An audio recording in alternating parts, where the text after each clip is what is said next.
Entonces, bueno, entre estas capacidades intrínsecas que tenemos las personas, está por un lado los aspectos sensoriales, ¿no? La parte visual, auditiva, están los aspectos psicosociales, em, está la vitalidad, la energía, el metabolismo, y está también uno muy importante, por lo menos para esta sesión que tenemos en este momento, que es el de, voy a tratar de escribir, a ver si, bueno, no puedo escribir aquí, pero bueno, es la locomoción, ¿ok? Nuestra capacidad para movernos, cómo está nuestra reserva musculoesquelética. Entonces, dentro de nuestras capacidades intrínsecas que están aquí dibujadas como raíces, como esto que cada quien tenemos, que es como nuestro saquito de talentos que nos acompaña a lo largo de la vida,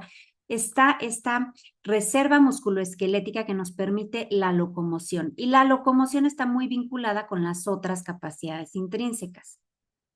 Esas capacidades intrínsecas en relación con el entorno van a expresar nuestra capacidad funcional. Entonces, ¿qué tanto yo voy a funcionar como ser humano en un entorno? Va a estar dado por lo que es importante para mí, ¿no? Para la persona a la que estoy yo atendiendo. Entonces, tener muy presente que en la atención centrada a la persona, vamos a ver dos personas de la misma edad, pero cuya tasa de envejecimiento es distinta. Entonces, voy a decir voy a expresar algunos conceptos en esta clase que antes de decirlos quiero poner este encuadre de no todo lo que vamos a decir aplica para absolutamente todas las personas. Hay personas de 100 años que tienen sus capacidades intrínsecas preservadas, que son muy funcionales porque han logrado ser independientes a lo largo de la vida, y hay otras que inclusive no logrando este punto de corte de persona mayor de 60 años, por ejemplo, en México, sino tendrán 57, 58 años, ya presentan rasgos de un envejecimiento acelerado. Entonces, tratar de no generalizar, ¿ok? Bueno, y aproveché también para poner este esquema sobre las trayectorias de vida que puede tener una persona, ¿no? En donde aquí se expresa la capacidad física de la persona de un lado y su edad, ¿no? Y vemos en la trayectoria dibujada en color azul, esta trayectoria óptima en la que pues nacemos, avanzamos en la vida, mantenemos nuestra capacidad intrínseca, funcional, nuestra salud, y ya muy avanzada, a muy avanzada edad, se empieza a comprimir ahí es donde se comprime la morbilidad y se llega a la mortalidad, pero con una tendencia a haber mantenido a lo largo de la vida gran parte siendo independientes y funcionales. Hay otras trayectorias que pueden ser interrumpidas en donde vamos siendo muy saludables en general, funcionales, preservando capacidades, y ocurre alguna situación, una eventualidad que merma esta capacidad física y deteriora la trayectoria temporalmente. Esto puede tener una recuperación y llegar a tener una trayectoria óptima de vuelta, o puede no lograrse una recuperación del todo. Otro escenario es que se mantenga a partir de este evento una trayectoria con deterioro.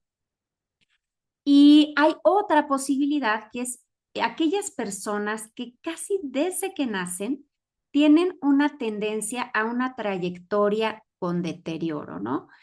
Entonces, ¿y qué tiene que ver esto? Y van a decir, oye, ¿esto qué tiene que ver con el metabolismo proteico y con el músculo? Pues mucho tiene que ver, porque los periodos de deterioro, de estas alteraciones, estas eventualidades, favorecen el desuso o, por ejemplo, mayor periodo de inactividad que va disminuyendo con el tiempo la masa muscular.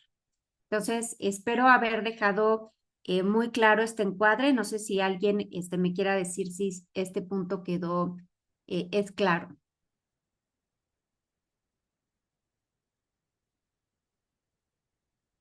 ¿Sí? Sí, doctora. Muchas gracias. Bueno. Sí, claro. Súper. Entonces ya este encuadre de no vamos a caer en el edadismo, vamos a tratar a pensar que son generalidades y que hay diferentes trayectorias de vida y que una alteración en las capacidades intrínsecas entre las cuales está la locomoción y esta reserva musculoesquelética, pues son relevantes en términos de lograr un envejecimiento saludable. Y aquí viene esta otra diapositiva en la que quiero favorecer un encuadre en el que observemos los cambios de la composición corporal en el envejecimiento. Y bueno, aquí más bien es a lo largo del curso de la vida. En esto que ven aquí son las células mesenquimales, células pluripotenciales, y cómo a lo largo de la vida, fíjense aquí, esto serían las primeras etapas de la vida, hay una tendencia a que la vía predominante de síntesis de tejidos sea hacia los tejidos óseo y muscular. ¿Ok? Aquí vemos, por aquí están los osteoblastos, los miocitos, y no tan preferentemente hacia la masa grasa. Posteriormente, ya sea una etapa en el adulto joven, esto se empareja un poquito y conforme avanzamos en edad, se ha descrito que empieza a disminuir la osteogénesis y la miogénesis y empieza a preferirse y a favorecerse la adipogénesis. Esto se ha documentado en diferentes estudios de composición corporal, en diferentes poblaciones. Hay un dimorfismo sexual en este sentido. Vamos a ver que la acumulación de tejido graso subcutáneo en varones, en mujeres es distinto. Y que por otro lado, coincide este incremento en la acumulación de masa grasa con esta inflamación crónica persistente de bajo, moderado grado que se exacerba en la mediana edad y más hacia el envejecimiento. Y todo esto coincide también con el desarrollo de enfermedades crónicas. Entonces, esta disminución de la masa muscular, de esta síntesis muscular que se va dando en la vida, se ha descrito ya como coincide con que alrededor de los 40 años, más o menos, empezamos a disminuir, a perder masa muscular, alrededor de 1% de masa muscular anual, pero también disminuye, fíjense, esto es muy importante, la fuerza y la funcionalidad de la masa muscular. Y si sumamos estos dos elementos, cantidad de masa muscular y fuerza y funcionalidad, pues se integra este concepto que es el de la sarcopenia, ¿no? De manera muy interesante, y si en esta imagen me gusta porque creo que dice muchas cosas, vemos cómo empieza a incrementar esta tendencia a la inflamación crónica de bajo grado. Probablemente estemos hablando de inflamación estéril asociada con el envejecimiento y como esta caída esta disminución en la masa muscular, en la fuerza muscular, este incremento en la inflamación, también pues coincide un poco con la involución tímica, con em, pues esta inmunosenescencia que se presenta a partir más o menos bueno, importantemente a partir ya de la mediana edad y se va exacerbando conforme pasa el tiempo. Hay una relación importante también entre el tejido esquelético y la masa muscular, y esto hay varios, principalmente el laboratorio del doctor Gustavo Duque en Canadá tiene pues unas publicaciones extraordinarias muy interesantes en ese sentido, como de repente dejamos de lado la relevancia del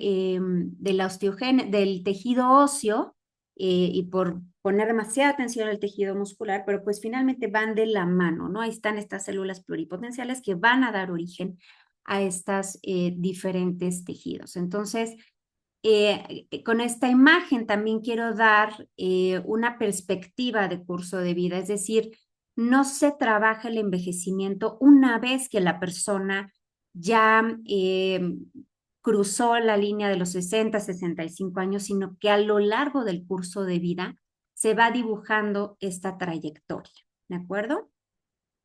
Y bueno, pues ocurren muchas cosas, ¿no? Disminuye el agua corporal total y, en fin, van cambiando algunos aspectos de la composición corporal que cada vez vemos que es más importante comprenderlos. En esta imagen también vemos cómo, por ahí decía yo en una de las diapositivas, en la diapositiva anterior me parece, que hay diferentes, pues hay un dimorfismo sexual y también hay cambios a lo largo de la vida, con la edad, en la distribución de los compartimentos de la composición corporal, ¿no? Vemos cómo conforme se avanza en edad hay un incremento en la adiposidad y aquí enfatizar cómo estamos hablando de la adiposidad visceral. Coincide también con una disminución progresiva en la actividad física. Hay alteraciones hormonales importantes que aquí decir, por ejemplo, vamos a hablar de proteínas, pero dentro de los factores importantes para el anabolismo muscular, pues también habría que decir algunos que no tienen nada que ver ni con el ejercicio ni con la alimentación, y uno de ellos muy relevante es las hormonas, ¿no? No escapa tampoco estos procesos de los cambios en la composición corporal a los hitos del envejecimiento, ¿no? Entonces, probablemente en estos seminarios ya les habrán enseñado ese esquema de Carlos López Otín en donde pone los hitos del envejecimiento, ¿no? Entonces, hay diferentes procesos que acompañan al envejecimiento y empezamos a notar y en línea con lo que mostré en el esquema anterior, cómo hay una disfunción en las células progenitoras. Se da el proceso de senescencia celular, que no es que sea mala la senescencia celular, sino que empezamos a acumular una serie de desechos celulares y eso favorece un microambiente proinflamatorio y, en fin, toda una serie de alteraciones inmunitarias que, pues que van limitando la capacidad de regeneración de algunos tejidos y la funcionalidad, ¿no? No es parejo todos los tejidos, la alteración en todos los tejidos, entre las personas y en todos los escenarios. Y muy importante, y como parte inclusive también de los hitos del envejecimiento, la disfunción mitocondrial. Es más, actualmente, entre los hitos del envejecimiento de las células T, que son muy importantes para la inmunosenescencia, pues está la disfunción mitocondrial. Y cuando hablamos de disfunción mitocondrial, pensamos casi en automático en el estímulo anabólico, en el ejercicio y en el músculo, ¿verdad? Entonces, están los ácidos grasos libres en exceso que se van a tejidos magros y que, por ejemplo, pueden hacer infiltración de tejido muscular, pues van favoreciendo todo este escenario de sarcopenia y también la sarcopenia muy vinculada a un síndrome geriátrico que es el de la fragilidad. ¿Hasta aquí vamos bien? Bueno, cualquier cosa, Sí, me interrumpen. Gracias, Fer. Y bueno, el músculo también va envejeciendo, ¿no? Tenemos músculo humano, fíjense cómo se va a componer de muchas miofibras, estas miofibras tienen muchos núcleos y estas fibras pueden ser de tipo 1, estas miofibras pueden ser de tipo 1, de tipo 2 y van a estar muy inervadas y bueno, también van a tener toda una vascularización que es importante y que también como factores ni nutricios ni mecánicos como el ejercicio también van a afectar, por ejemplo, las alteraciones vasculares en el tejido muscular, su desarrollo, ¿no? Y las células mononucleares que están, las células que están en el músculo, se van a tener unas celulitas que son muy importantes, que son las células madre musculares. Entonces, cuando hablamos de síntesis muscular, pues vamos a pensar en estas células madre musculares y en que, como mencionamos en la diapositiva, en la segunda diapositiva, el envejecimiento puede favorecer que se dé un aumento en la inflamación, ya no lo habíamos dicho todavía, pero también en la fibrosis. No puede haber una inclusive sustitución de algunas, puede haber infiltración grasa, etcétera, ¿no? Y particularmente dentro de las miofibras que se van reduciendo con el envejecimiento, ¿alguien identifica cuáles son aquellas que predominantemente nos interesan y que se reducen en el envejecimiento?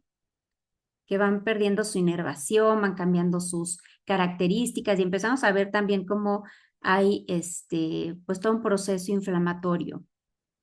A ver, no sé si alguien la recuerda, pero bueno, estamos hablando de las células tipo 2.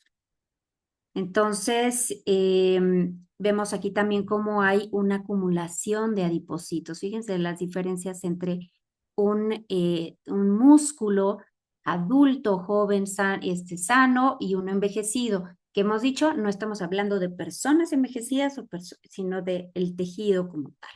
¿Va? Muy bien. La sarcopenia no necesariamente, que dijimos, ¿no? Esta disminución en la masa y en la fuerza y la funcionalidad muscular, no necesariamente se expresa solamente en el tejido muscular. Decíamos también que era muy importante reconocer cuando simultáneamente hay disminución en la masa ósea y se presenta osteosarcopenia o inclusive cuando se presenta un incremento en la adiposidad, particularmente adiposidad escala visceral, y se da este síndrome que es la obesidad osteosarcopénica. En México, en la corte Fradismex, se pudo documentar pues, la incidencia y pues, la prevalencia más bien de la obesidad osteosarcopénica aquí en Ciudad de México y bueno, cómo esto afecta particularmente a las mujeres. Atrás de de estas manifestaciones físicas, pues hay una disminución en la formación ósea, en las células, en las fibras musculares, en las fibras musculares de tipo 2. Hay una disminución en las células, en el número de células satelitales, una disminución en la capacidad regenerativa y también una tendencia a que estas células pluripotenciales favorezcan este fenotipo, bueno, esta tendencia a aumentar la adipogénesis y bueno, a favorecer la presencia de adipocitos o de infiltración de tejido adipos, sí, adiposa en estos tejidos, ¿no? Y clínicamente esto se va a manifestar en estos síndromes, osteosarcopenia, obesidad osteosarcopénica, y una disregulación metabólica sistémica.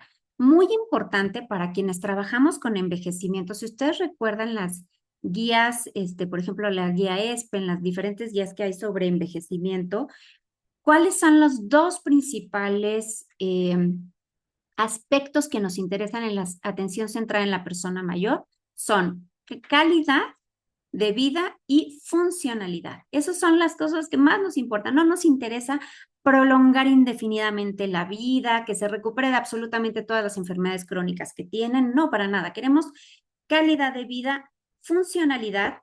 Y si recuerdan, el primer esquema que puse es comprimir la morbilidad lo más que se pueda hasta el final de la vida para disminuir la posibilidad de dependencia y de multimorbilidad al final de la vida. ¿Ok?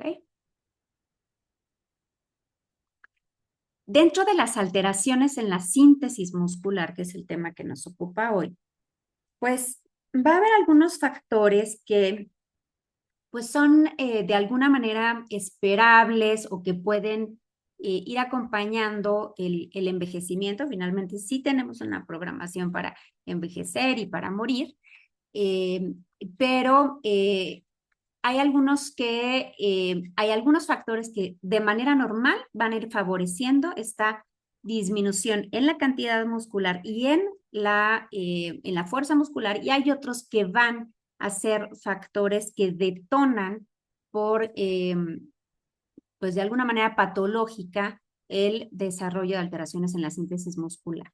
Está lloviendo mucho aquí, si de repente no se escucha muy bien me dicen y lo intentamos resolver. Pues uno de ellos es la disfunción mitocondrial, la resistencia anabólica, que vamos a ver qué es, una disminución en la capacidad regenerativa, hay una disminución en la síntesis proteica, que estamos hablando aquí de la síntesis proteica muscular, una disminución en las hormonas anabólicas y alteraciones en la respuesta vascular. Pero, como dije, hay algunos factores como más patológicos que también, digamos que aceleran o marcan más este proceso de disminución de la masa muscular y de la fuerza muscular. Uno es la ingestión insuficiente de energía, la desnutrición. Yo creo que aquí la autora de este artículo hace referencia como a la baja ingestión, ¿no? de proteína. Ya no se utiliza tanto este término de desnutrición energético-proteínica, usamos más los criterios GLIM, pero sí hay esta disminución en la ingestión energética, es importante. La presencia de enfermedad, quienes trabajan en hospital identificarán claramente el efecto de la hospitalización por pasar mucho tiempo inmovilizados, por la demanda energética, por el catabolismo acelerado y también porque la ingestión energética y de diferentes nutrimentos muchas veces no es suficiente. Eh, un incremento en la inflamación, resistencia a la insulina. Entonces, también se ha descrito, por ejemplo, o sea, cómo puede haber una tendencia a pues, ir disminuyendo esta masa muscular, esta fuerza muscular, y cómo algunos eventos van favoreciendo cambios en esta composición corporal, inclusive el ciclaje en el peso, ¿no? Aumentar de peso, bajar de peso, volverlo a aumentar, a disminuir, perder peso a expensas de masa muscular, reganancias a expensas de exceso de masa grasa. Todo eso va generando pues todo un ciclo toda una serie de alteraciones que con el tiempo pues se van a expresar en un mayor riesgo de desarrollar sarcopenia, fragilidad y otros síndromes geriátricos. Bien, dijimos que había diversos factores que podían afectar el estatus de la masa muscular o de la masa musculoesquelética inclusive, ¿no? El aspecto hormonal, el aspecto de la inervación de todo este tejido, los aspectos vasculares, pero hay dos estímulos anabólicos sobre los que pudiéramos, entre comillas, tener mayor control. Uno de ellos es el ejercicio, que es un estímulo mecánico, y otro es un estímulo que es la ingestión proteica y que es un factor nutricio para el anabolismo muscular. Principalmente, y bueno, la sesión no va de ejercicio, creo que ya tuvieron una con la doctora García González. Es decir, hay estos eventos en los que se disminuye este estímulo anabólico que se da a través de la actividad física y se va favoreciendo una disminución en la masa muscular, la funcionalidad y la función. Si ante estos eventos se favorece a ver, me salió que mi conexión es inestable. No, ya. Si ante estos eventos se favorece el desarrollo de ejercicio de resistencia, el ejercicio aeróbico, que para algunos desenlaces es importante, podemos compensar un poco el efecto o el daño favorecido por estos eventos. Esto por un lado. Y por el otro, la ingestión proteica. El anabolismo, y quisiera, me voy a ir un poquito más.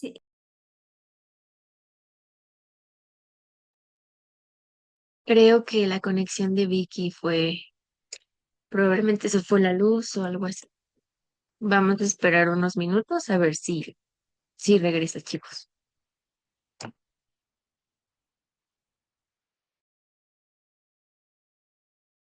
Fer, ¿a qué hora se dejó de escuchar la presentación? Literal hace un minuto. Ah, ok, entonces no pasa nada. Ok, No, sí, aquí entonces, seguimos. ok, ya, qué pena. Bueno, no sé si decir qué pena, porque como está aquí lloviendo, qué Sí, bueno. no, no te preocupes. Ok, ya estoy acá, no. A ver, dame tantito. Ok, a ver, voy a compartir otra vez y me dices si ya se ve. Mm, sí, súper. Se ve tu PowerPoint. Está bien. Ok, entonces, fíjense. Em, Hace ya, pues, ¿qué será? Como más de, como alrededor de 14 15 años, se hace, o no, inclusive puede ser que un poco más. Se fue, no, incluso yo creo que más, se fue cocinando este concepto, se fue acuñando este concepto de resistencia anabólica. Dijimos que había dos elementos importantes para la síntesis muscular. Uno es el ejercicio, que es este estímulo mecánico, y el otro es la ingestión de proteína, ¿no? Entonces, en una persona, esto que está aquí como MPS hace alusión a la síntesis muscular, a la síntesis muscular. Aquí en la persona mayor, en la persona mayor y joven, y aquí en la persona joven, ¿no? Aquí como diciendo, en una vamos a pensar ahorita como si fuera a lo largo del día, al mismo estímulo anabólico, la persona joven tiende a favorecer más la síntesis muscular que que la persona mayor. Y la respuesta a estados inmediatamente en el postprandio o en estado de ayuno también es diferente en la persona mayor versus la persona joven. Esto quiere decir que la resistencia anabólica es esa diferencia que hay entre la respuesta de una persona joven, de un músculo joven, a uno envejecido ante el mismo estímulo anabólico. Y entonces eso representa un reto importante para quienes trabajamos con personas mayores. Entre los posibles mecanismos pues que ayudan a entender o a explicar este fenómeno, están diferentes explicaciones. Una es, por un lado, la disminución en la actividad física, la resistencia anabólica como tal en términos de alteraciones en la vía de TOR, del blanco de la rapamicina, el ambiente proinflamatorio que hay en el músculo, alteraciones en la proteostasis, que también es uno de los sitios del envejecimiento, también cambios en el acondicionamiento mitocondrial, en el recambio mitocondrial y disfunción mitocondrial, ¿no? Un exceso de estrés oxidativo. Hay algunos factores sobre los cuales difícilmente vamos a poder actuar, pero hay otros que sí. Dijimos en una de las diapositivas que había unos que estaban vinculados con el envejecimiento, con alteraciones como que se van dando de manera, algunas más normales, otras no tanto, pero un envejecimiento de los sistemas fisiológicos. Por ejemplo, hay algunos órganos sólidos que van envejeciendo y que van esto favoreciendo ciertas expresiones clínicas de, en la fisiología del ejercicio y eh, metabolismo de los nutrimentos. También hay una ingestión nutrimental insuficiente, la inflamación crónica de bajo grado, que dijimos puede ser la inflamación estéril asociada al envejecimiento y la disminución en la actividad física. Y hay otros que en personas que vivieron estos eventos que mencionamos anteriormente, pues van incrementando esta atrofia muscular. Ahora bien, pues, ¿y qué hacemos con eso, no? Esa es a lo mejor como la pregunta interesante aquí. Ok, y entonces vamos aquí al punto, después de todo este encuadre, que la proteína sí es un estímulo anabólico, esto tiene muchísimos años estudiándose, pero quisiera partir de de hablar el mismo lenguaje cuando hablamos de proteína. Primero decir que como tal, al cuerpo, o sea, si al cuerpo entra la proteína así, tal cual, pues no le es relevante como tal la estructura de la proteína, digo, a menos que estemos hablando de una alergia alimentaria y el epítopo no sea relevante, pero en sí, lo que le interesa al cuerpo son los aminoácidos que podemos obtener de la digestión de la proteína, ¿verdad? Estos 20 aminoácidos que van a ser relevantes para entonces sí ser utilizados para con diferentes fines. Uno de ellos es el de la síntesis muscular. Cuando hablamos de proteína, a veces se equipara la palabra proteína con proteína igual alimento de origen animal. O decir, por ejemplo, ¿no? Si vemos aquí este pedacito de carne, ahorita me voy a explicar esta imagen. Este pedazo de carne es proteína. Bueno, sí es proteína, pero tiene muchas otras cosas además de la proteína. ¿Ok? Inclusive el perfil de aminoácidos que va a contener va a ser distinto que el de otros de los alimentos que vemos aquí, ¿no? Por ejemplo, está la leche. También va a tener diferentes ácidos grasos. Por ejemplo, en la leche hay unos ácidos grasos que predominan. En la carne, por ejemplo, puede haber también más ácido araquidónico. Entonces, no habría que tener mucho cuidado decir, hablar de proteína e inmediatamente pensar en ciertos alimentos y como pensar que lo único importante de esos alimentos es ese contenido proteico, ¿ok?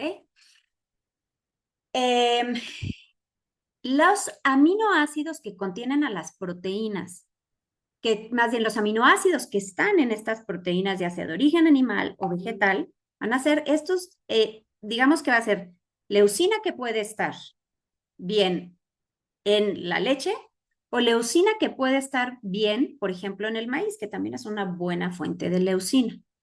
Entonces, no es que la leucina que está en un alimento de origen animal o en un alimento de origen vegetal es más o menos buena. Ese aminoácido es el mismo aminoácido, pero va a estar en diferentes concentraciones y va a haber otros aspectos de la matriz alimentaria, es decir, de ese alimento, que van a ser relevantes al ser digerido, ingerido, digerido y procesado este alimento. Ahora bien, pensando en el metabolismo proteico en la persona mayor, recordemos que hay algunos cambios que se van dando con la edad, como alteraciones en el pH gástrico, la mucosa gastrointestinal, sabemos que se regenera cada 3 a 5 días, y también dentro de la mucosa gastrointestinal están estos nichos de células pluripotenciales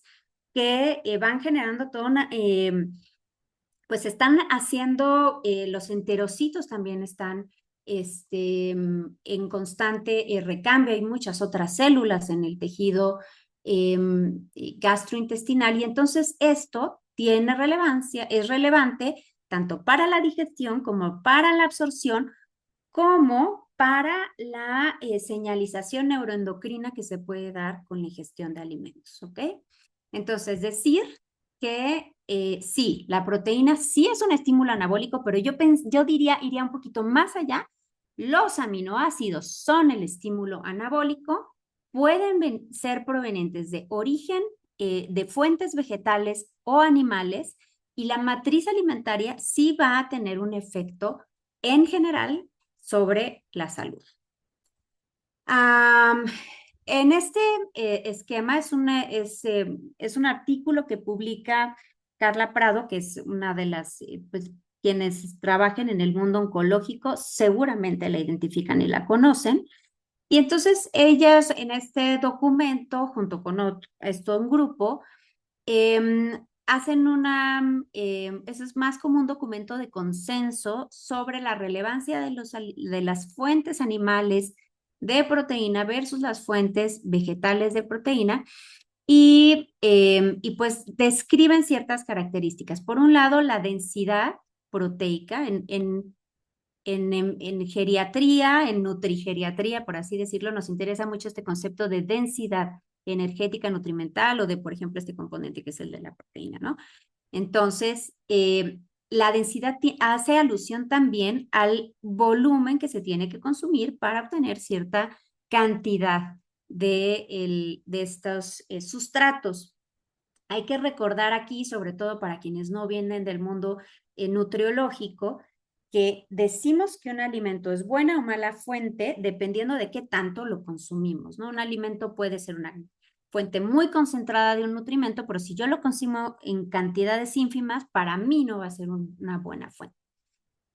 Sí sabemos que los alimentos de origen animal pues van a tener un contenido alto de leucina, pero no son los únicos. En los alimentos de origen vegetal también podemos encontrarla. Ahí tendríamos que ver qué tanto está ingiriendo la persona y hay otros nutrimentos y algunos otros componentes de la dieta que van a estar o no presentes dependiendo de la fuente que sea elegida por nosotros, ¿no? Y aquí me estoy viendo los tiempos para no irme muy tarde. La matriz alimentaria sí importa, ¿no? Con toda la discusión que hubo hace unos años sobre la leche y los ácidos grasos en la leche, saturados en la leche, que era todo un problema, pues se vio que habría que no ser tan reduccionistas y ver el componente, sino ver de dónde estamos recibiendo estos nutrimentos, ¿no? Ok. Y aquí viene algo muy importante desde el punto de vista de la nutrición gerontológica, que es el cambio de la ingestión diaria recomendada de proteína para las personas adultas mayores. En general, a escala mundial más o menos se propone 0.8, 0.83 gramos por kilogramo de peso por día de ingestión. Sin embargo, en el contexto de la resistencia anabólica, para la persona adulta mayor eso es insuficiente. Necesitamos que este estímulo anabólico sea mayor y más o menos es de 1 a 1.2 gramos en personas sanas, 1.2 a 1.5 gramos por kilogramo de peso por día en personas con enfermedad crónica y se puede ir a 2 gramos por kilogramo de peso por día en enfermedad grave. Y pongo esta imagen para que recordemos de dónde viene este concepto de la ingestión diaria recomendada, en donde se trata de cubrir no es el 100% de la población, pero más o menos es el 97, 98% de la población en el que estamos tratando de cubrir a la población para que sí tenga esta ingestión de este sustrato, ¿no? Que es la proteína. En el caso de las personas mayores, esta IDR de 0.8 se está quedando corta, entonces cuando se han hecho muchos estudios sobre resistencia anabólica y hay una constante en que se ha documentado que no es suficiente este aporte de 0.8 gramos. ¿Ok? Voy a cerrar esto. Y bueno, ¿cuánto está, qué tanta, cómo es la ingestión de proteína en la persona mayor? Y aquí destaca que sí suele quedarse la persona mayor, y esto se ha documentado a escala mundial, se queda por debajo de la IDR, ni siquiera, no solo estamos hablando de la recomendación que ya también se ha adoptado por la ESPEN y por otras asociaciones a escala mundial que se dedican al envejecimiento, se queda por debajo, pero también la distribución de la proteína en la ingestión, la ingestión de proteína en la persona mayor suele concentrarse en un momento del día, ser insuficiente y concentrarse en un momento del día. Y si pensamos en el catabolismo proteico y en la resistencia anabólica, pues esto es realmente nocivo y no pasa nada si ocurre un día. El problema es que está ocurriendo prácticamente pues todo el tiempo. Que si hacen ustedes recordatorios de alimentos a personas mayores, pues verán cómo el desayuno es un pan, con un té, luego la comida, a lo mejor un guisado, y la cena vuelve a ser un pan con un té, ¿no? Entonces, es una ingestión muy limitada. La temporalidad es importante, ¿no? Eso es otro aparte de la cantidad, importa la temporalidad, ¿no? La distribución. Eh, por ejemplo, este estudio que se realizó con el doctor, con el grupo del doctor Stuart Phillips, que también es un referente en el área, pues ellos documentan cómo esta baja ingestión, tanto en el desayuno como en la cena, pues tiene efectos importantes sobre la síntesis muscular. En general, ¿cuál es la recomendación?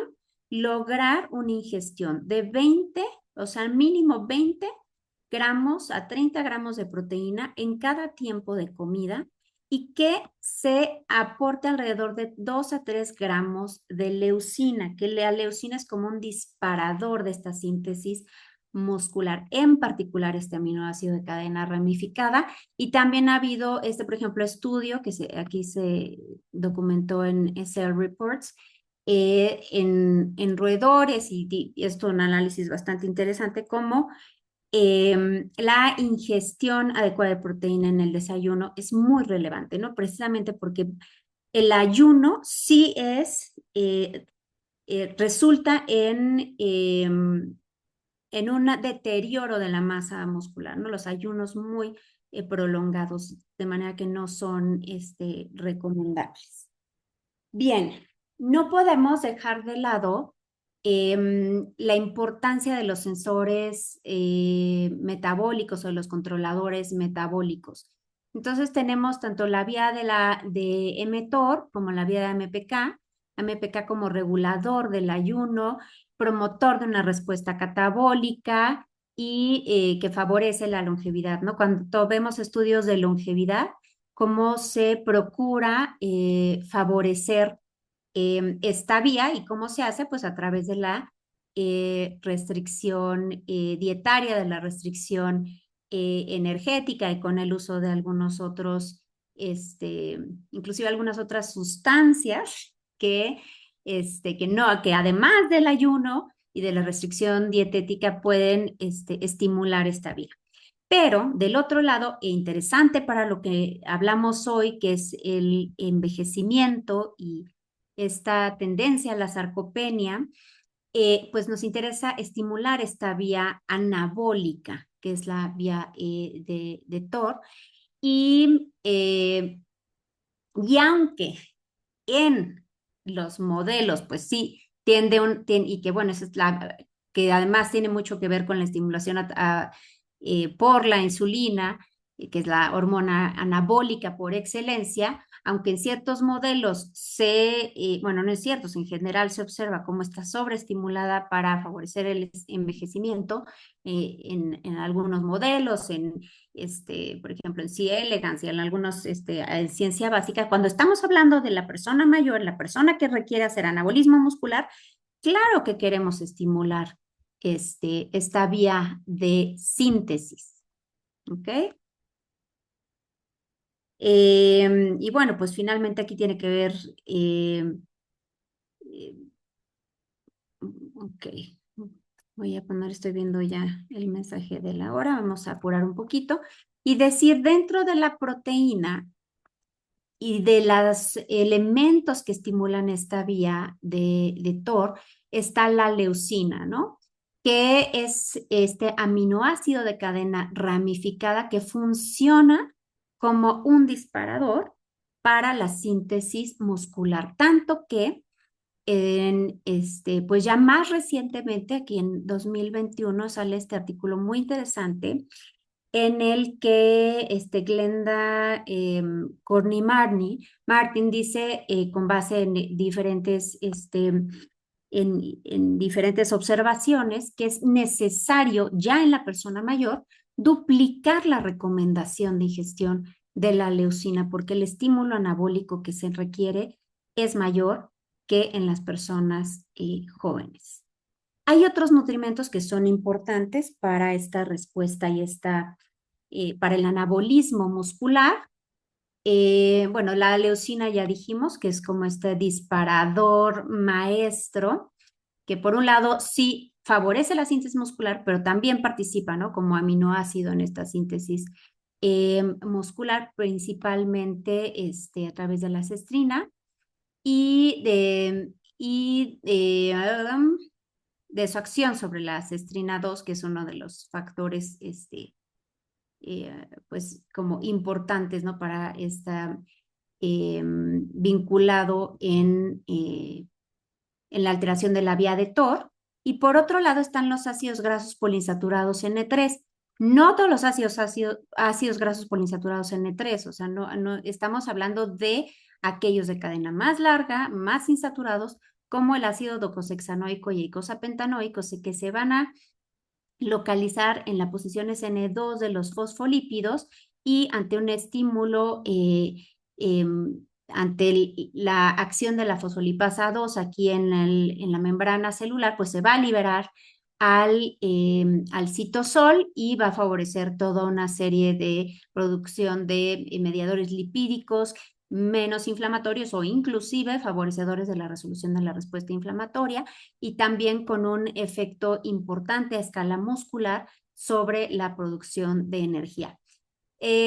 Otros de los elementos pues son los AINES, los inhibidores de la ciclooxigenasa 2, ciclooxigenasa 1, de todas estas enzimas importantes que utilizan como sustrato al ácido araquidónico para formar eicosanoides y mediadores proinflamatorios.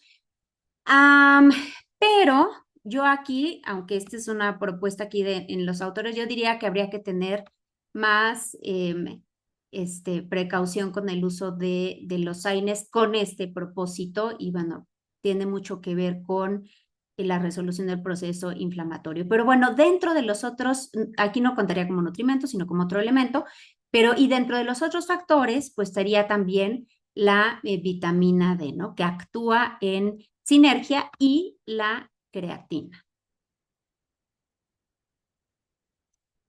Y bueno, pues sí, la proteína sí es relevante para el anabolismo proteico, pero los aminoácidos que están contenidos en las proteínas son los que realmente van a llevar a cabo el trabajo, independientemente de la fuente alimenticia. Hay que evitar caer cuando hablamos de nutrición en algo que Georgis Krinis describe como nutricionismo, y es cuando tenemos perspectivas súper reduccionistas en torno a algún elemento de la dieta y su efecto sobre la salud. Y entonces, en términos de los nutrimentos, pues por ejemplo aquí, o de los componentes de la dieta, podremos decir, ah, la proteína es lo máximo y sin la proteína no podemos hacer nada. Claro que es importante, pero también hay otros nutrimentos y la matriz alimentaria importa, ya lo dijimos. Por ejemplo, aquí no es lo mismo que se trate de un suplemento, que se trate de un alimento de una índole, de otra, la conformación de los platillos y finalmente la dieta, que es la unidad de la alimentación. Entonces, creo que ese es un mensaje que quiero dar. Y antes, y como para cerrar y tener y describir los mensajes para llevar a casa, yo quería como que los sacáramos en conjunto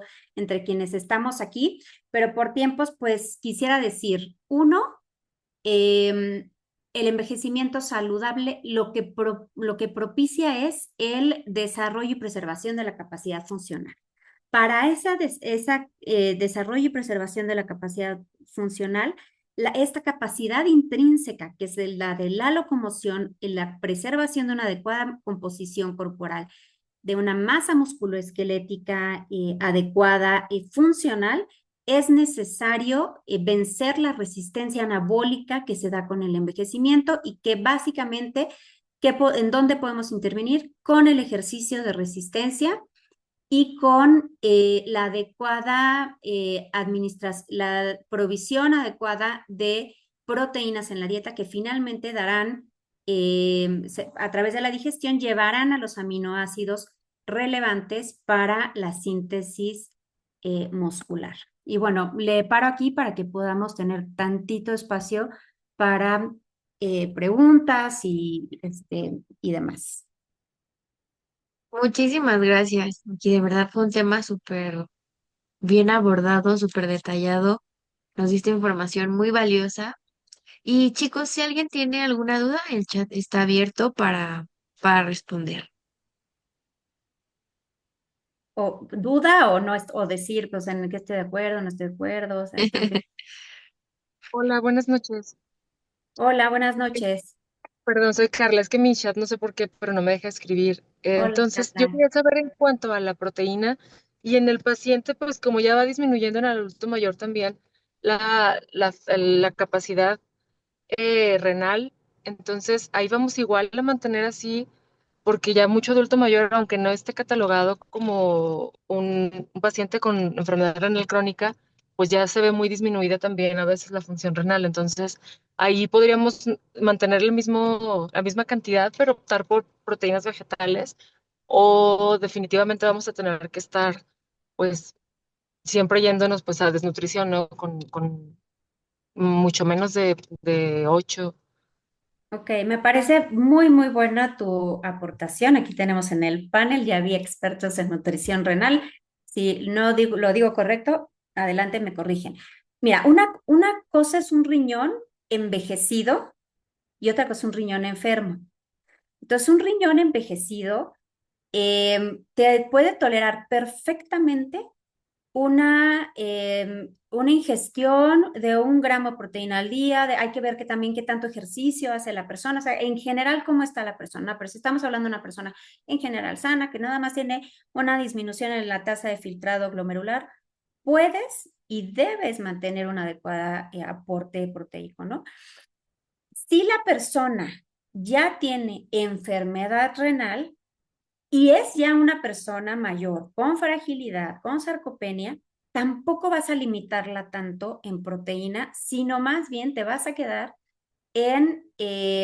o sea, no es lo mismo una persona más joven que tuviera una enfermedad renal que una persona mayor que tiene todos estos síndromes geriátricos en los que si tú restringes la cantidad de proteína, lo más seguro es que favorezcas desnutrición y la misma desnutrición te favorece, se haga un ciclo vicioso de disminución de masa muscular y la masa muscular pues también es muy importante para o sea, en muchos sentidos, ¿no? Por ejemplo, bueno, si se trata de una persona con diabetes, para la resistencia a la insulina, si se trata de un paciente con enfermedad hepática, pues quieres preservar la masa muscular. Entonces, poner en el centro eso, no sé si con eso lo respondo. O sea, sí hay una tendencia de repente a decir, pues por no favorecer la hiperfiltración, glomerular y el exceso de proteínas, pues vamos a darle menos y no, o sea, algo cada vez más consistente en la literatura es mantener el aporte adecuado de proteína,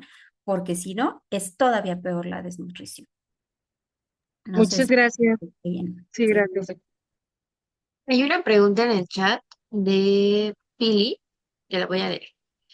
Dice, entonces, del ciclo circadiano de la síntesis de proteínas, dar una colación nocturna, porque si hablaste de la proteína en la mañana, ¿se ha demostrado mayor síntesis de proteína durante la mañana?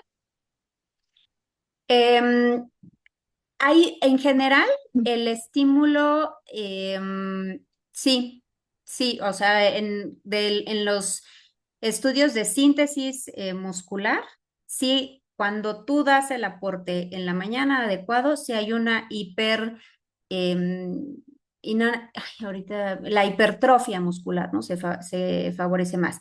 De las colaciones nocturnas, no se está recomendado de manera general.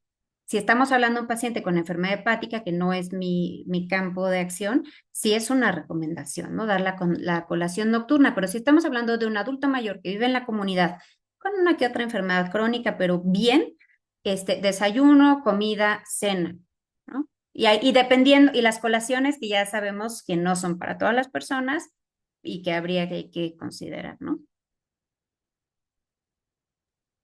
Súper. Mm, nada, dice muchísimas gracias y de nuevo felicidades. ¿Hay alguna otra pregunta, chicos?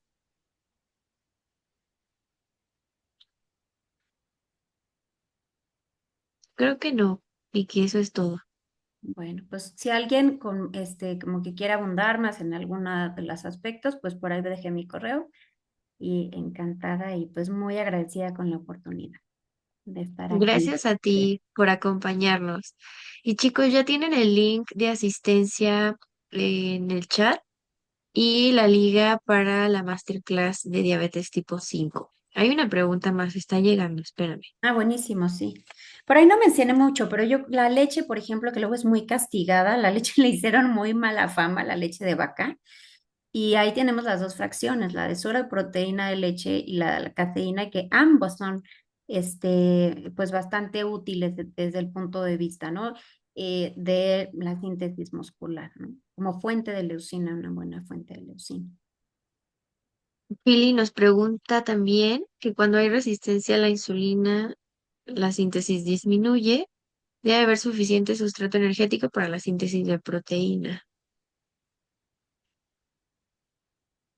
Sí, Mm, es que también se hace un círculo vicioso, ¿no? O sea, disminuyes masa muscular, ¿no? Entonces, sí, Ana levantó la mano. Hola, Ana.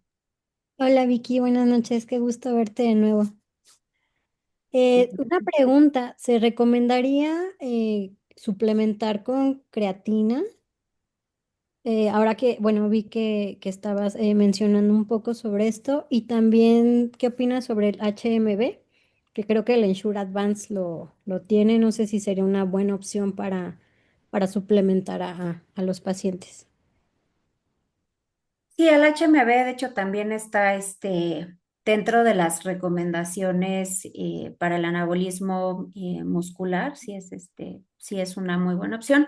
Y la creatina pues ha ido ganando terreno, pero creo que siempre hay que ver como que, yo creo que hay que darle mucho seguimiento, ¿no? A la evidencia científica, a las pruebas científicas, y en general 3 a 5 gramos de creatina también pueden favorecer el anabolismo muscular, como parte de estos elementos que se suman en la intervención. Ana, ¿cómo ves?